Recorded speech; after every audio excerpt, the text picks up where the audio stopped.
Hey guys, this is Mukhtar Hussain. Welcome at English Park. আজকের বিষয় preposition.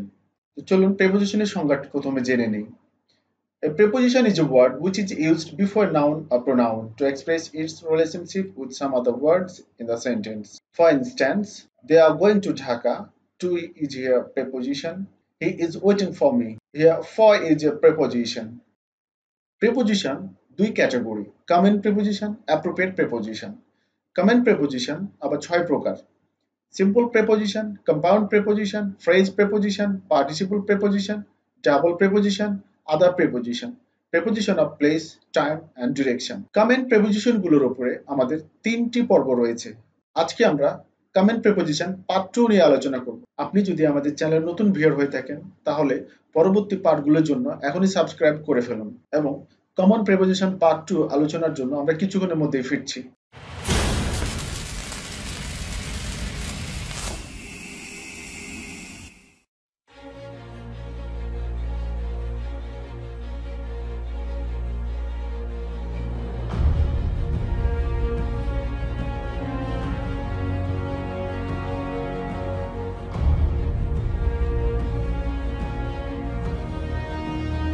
Welcome back to Common Preposition Part 2. Preposition in a fictitious story. Dear viewers, কিছু সময় নিয়ে আপনাকে চিত্র দেখে একটি কাহিনী কল্পনা করতে হবে এবং পরবর্তীতে এই চিত্রের যে মূল কাহিনী তার সাথে আপনার কাহিনী মিলিয়ে দেখার একটা সুযোগ থাকবে। তো চলুন আমরা চিত্রের মূল কাহিনীতে চলে যাই।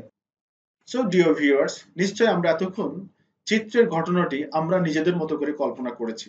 তো চলুন দেখা যাক আমাদের নিজেদের কল্পনার ঘটনাটি চিত্রের ঘটনার সাথে কতটুকু মিলে যায়। Once a kingfisher was looking around for food.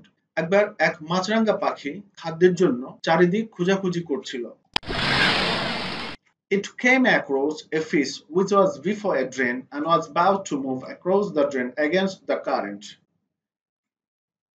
পাখিটি হঠাৎ একটি মাছ দেখতে পেল যেটি ড্রেনের পূর্বে ছিল এবং যেটি ড্রেনের একদিক থেকে আরেক দিক স্রোতের বিপরীতে যাওয়ার চেষ্টা করছিল।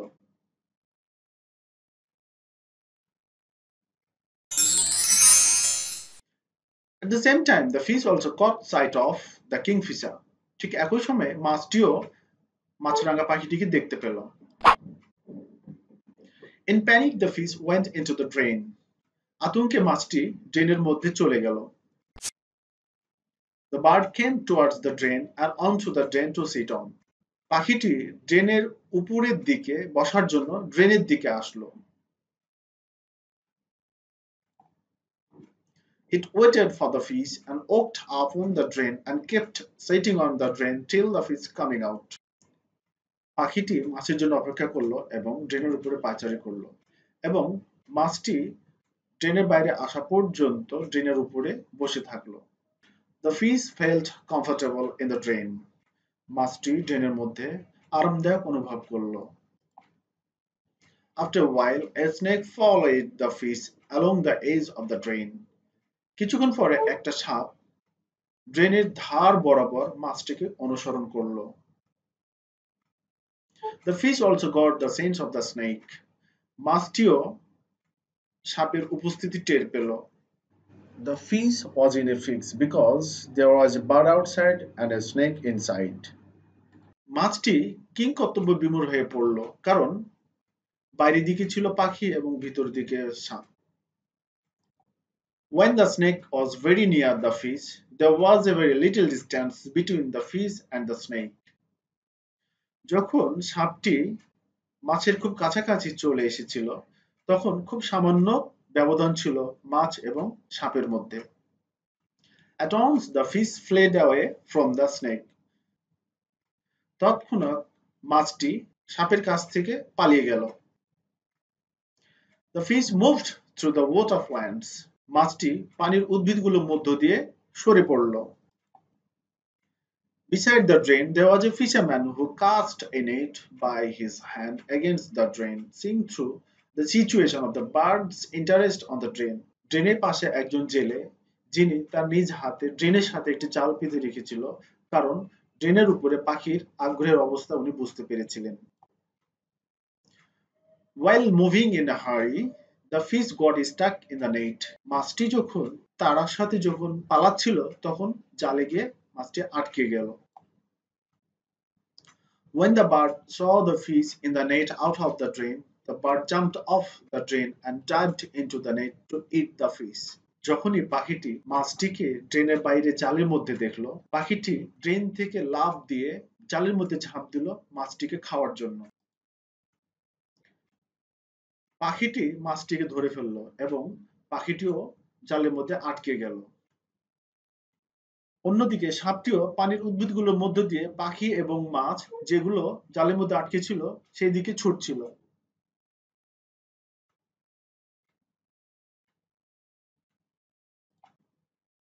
Finally, among the fish, the bird and the snake, the fish died on the spot and they were caught by the fisherman with the net.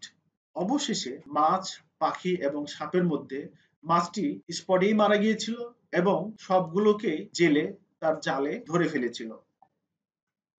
Now it's up to the readers to complete the story on the one way about what the fisherman will do with the fish, the bird and the snake after pulling the net on the shore. এখন মাছ, পাখি এবং সাপটিকে তীরে তুলে নিয়ে জেলে এগুলো নিয়ে কি করবে এই সম্পর্কে এটি দর্শকের উপরই ছেড়ে দেওয়া হলো। দর্শক তার নিজের মতো করে গল্পটি সম্পূর্ণ করবে।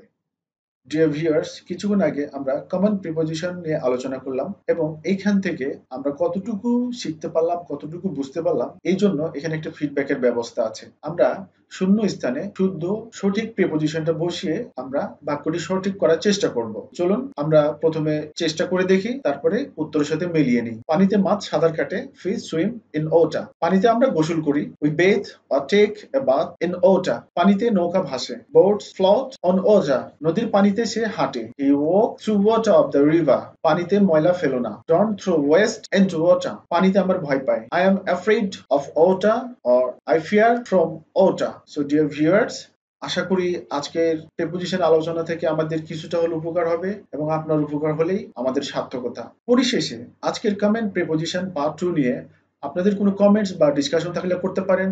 আর আগে বলে নিই, যদি এখনো সাবস্ক্রাইব না করে থাকেন পরবর্তী ভিডিওগুলোর জন্য এখনই সাবস্ক্রাইব করে ফেলুন। Hit the like button if you like it. আপনার ফ্রেন্ডের সাথে শেয়ার করবেন, সাথে থাকবেন। দেখা হবে পরবর্তী ভিডিও নিয়ে। Till then, have a good day.